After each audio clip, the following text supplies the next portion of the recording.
10 millimeter versus 357 Magnum, and what I have today is our Hornady American Gunner ammunition. Uses the XTP bullet. So I'm very curious about this ammunition, especially that 10 millimeter, because that's the newest offering of the Hornady American Gunner line. They added a 10 millimeter, and what's interesting about it is, unlike other American Gunner ammunition that comes in different bullet weights than, you know, like your Hornady Custom and whatnot, our American Gunner comes in one of the same exact weights with the same rated velocity as one of the Hornady Custom loads. So we're talking a 155 grain rated at 1410 feet per second, identical to the American Gunner rated velocity.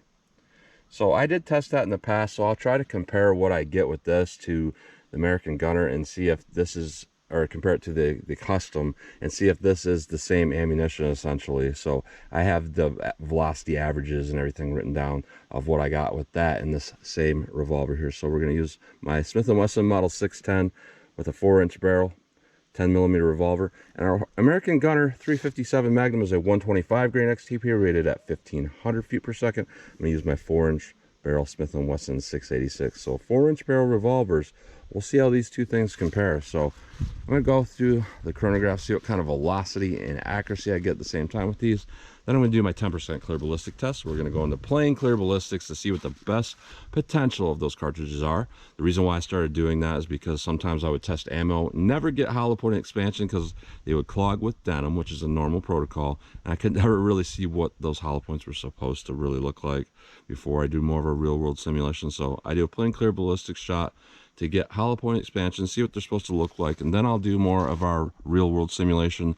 4 layers of denim and this first 3-inch piece that represents our pectoral muscle. After that, a 1/4-inch medium density fiberboard right here to represent ribs or sternum. And to more clear ballistics, that'll be more of our real world simulation. So we'll do our clear ballistics shot and then our real world simulation, and then I am going to shoot at the steel target to see what kind of practical accuracy and recoil control and all of that I can get with these. So let's get started with this test.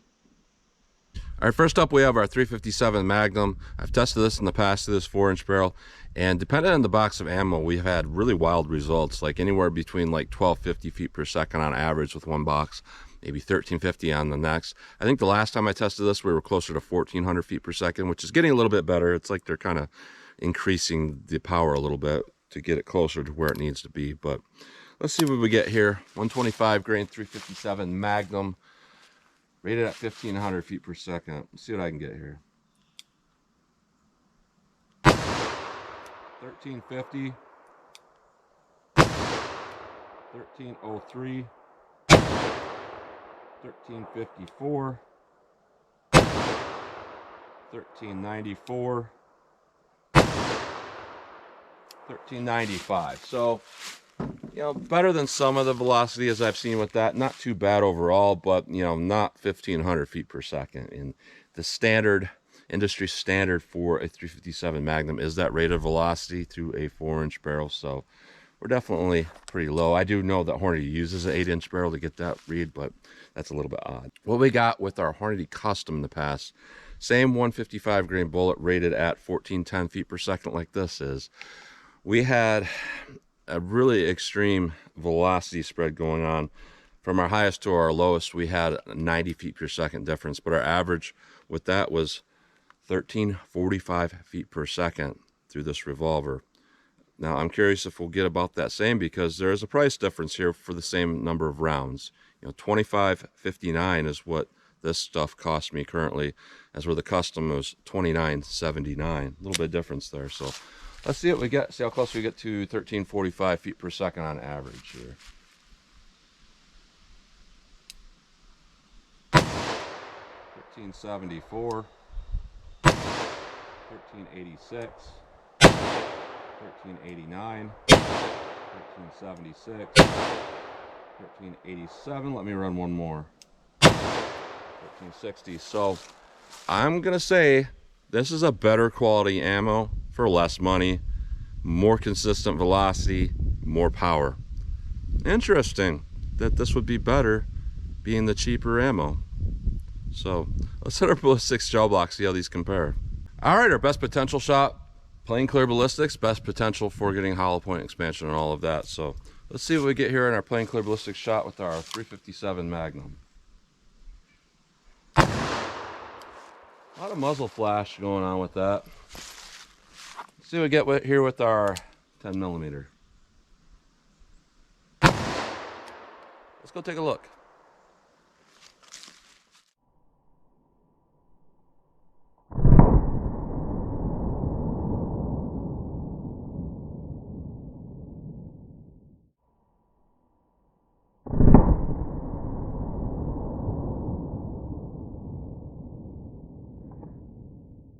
All right, pretty good performance overall, and you know, I would say a little bit better than what I had expected, to be honest here.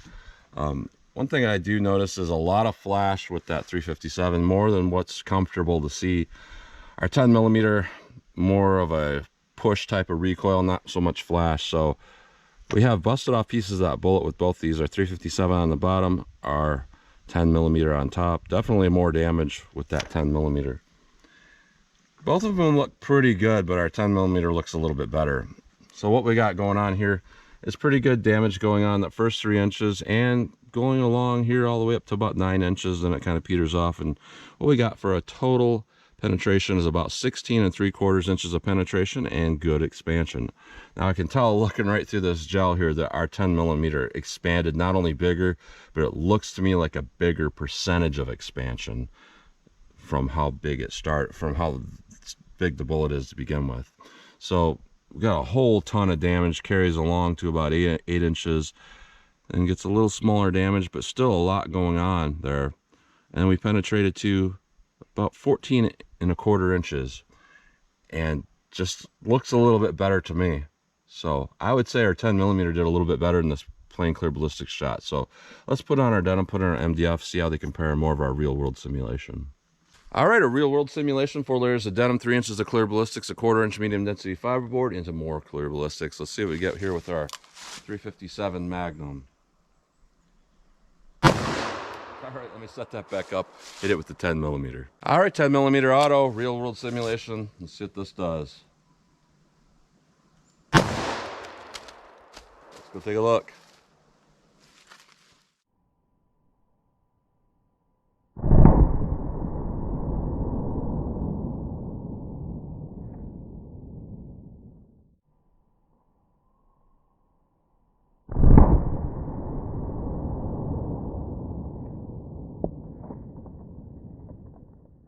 All right, so even going through our denim, we had energy dump in this first 3 inches with both of these, just a tad more with our 10 millimeter, and then our medium density fiberboard impact. Here was our 357, here's our 10 millimeter, quite a bit bigger hole with our 10 millimeter than our 357 Magnum. A lot more energy dump after going through the MDF with our 10 millimeter. So I'm not saying that our 357 did bad at all, because it looks like it did fantastic through this 4-inch barrel. Our 357 Magnum had a lot of damage compared to a lot of different types of cartridges. We went to a perfect penetration of about 17 1/4 inches of penetration. We have good expansion. But our 10 millimeter honestly looks like there's twice as much damage up here in the start of this block here. And we have much larger expansion. We have similar expansion to what we had in our plain clear ballistic shot. We had 15 1/4 inches of penetration. So this is one of those things where it's like, okay, one did better than the other, but the one that did worse still did pretty well. But I'm going to say here, as a personal defense round, that's what these weights are generally for. You know, 155 grain 10 millimeter or a 125 grain 357, similar sectional density. I'm going to say as a personal defense round, our 10 millimeter did quite a bit better. You know, we had less flash, less boom sound, because it is a little more efficient of a cartridge. More damage, little less penetration, more expansion. So our 10 millimeter is just a little bit better here for personal defense. So I'm impressed with both of these though. So let's take these out of the block, take a close-up look at them. Then I'm going to shoot our steel, see what kind of practical accuracy, recoil control, follow-up shots I can get on steel. So let's do that. All right, so here's a close-up look at these bullets going through plain gel. Here is our 357 Magnum. Really good expansion overall. You know, you typically don't always see that good of expansion with an XTP bullet, But when you put a little bit more energy on it than typical, they do tend to expand really well. I don't see a whole lot of indication of fragmentation of a lot of that weight of that bullet busted off, but there was some in gel. So they did fragment a little bit, but they still held together most of their bullets. 10 millimeter, fantastic expansion. Actually quite a bit bigger, like I was saying. It's not just, you know, they didn't just both expand to a certain percent, you know, like 1.5 times or something. This one had a higher percentage of 10 millimeter. I can tell by looking at that. I have not measured these yet, but if I had to take a guess, maybe this is 55 100ths, and maybe this is like, I don't know, 72, something like that. It's just really, really big with our 10 millimeter. Now, going through our medium density fiber board, this is another reason to really love the XTP bullet. There's essentially no change to that bullet through our 357 through our medium density fiber board and denim. I can't really tell which one's bigger, maybe possibly even the one through the medium density fiber board and denim. So really, you know, whether or not that clogged with denim made no difference to the XTP bullet. And the same story with our 10 millimeter, just absolutely fantastic expansion. It looks pretty much the same as the one going through plain gel. Overall, very consistent. I mean, our velocity spreads with this was very consistent, and our expansion and our penetration is very consistent. Same with this, not quite as consistent, I don't think, but very, very close. So both of these are a winner here. Both of these are a winner, but I would say for the amount of money you're paying for this 10 millimeter, this is fantastic performance for a 10 millimeter, especially for like a personal defense round. I think it did really well. So that's a close-up look at those bullets. All right, 12 yards from the target. So seeing that these are lighter weight personal defense type rounds, I'm not going to back up too far because I wouldn't really use these as hunting rounds. I would class these as pretty much the perfect home defense truck gun.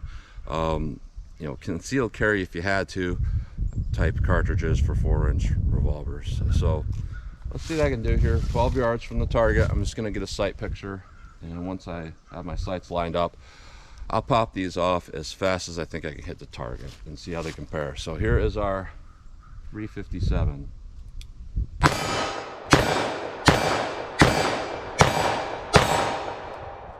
All right, pretty good accuracy there. A little bit to the to the left for me, which would be, you know, about here. So I think the first shot would be enough, but yeah, those are pretty easy to control. So let's see what I can do here with our 10 millimeter. Same test.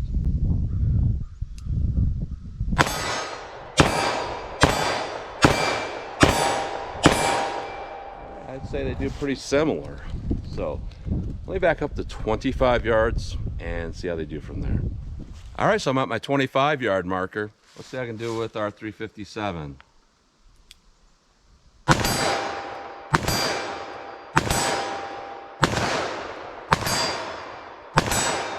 All right, I pulled one. That's completely on me. A little bit too fast I was going there, so I did pull one off the target.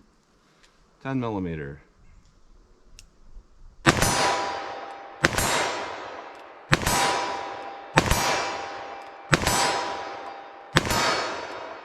I did pull one pretty low. I did have to slow that down a little bit because there is just a little more felt recoil and muzzle jump with this. That 357, for being a 357, is pretty light recoil, but also a 125 grain, there's almost no muzzle jump.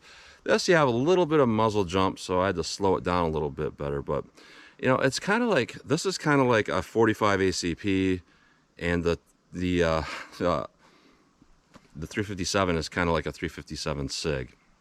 And where, you know, you have this really harsh flash, snappy recoil with the 357 Magnum, as where this is just a push, but there's less snap to it. So I would say overall, both of these were perfectly acceptable.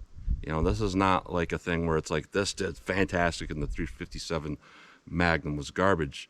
In fact, I would say this is a fantastic 357 Magnum because it is on the lower end scale of the scale there, so you have less recoil than typical. So it's kind of like a 38 plus P plus, a little bit higher than that. Not a true Magnum as far as our exterior ballistics go.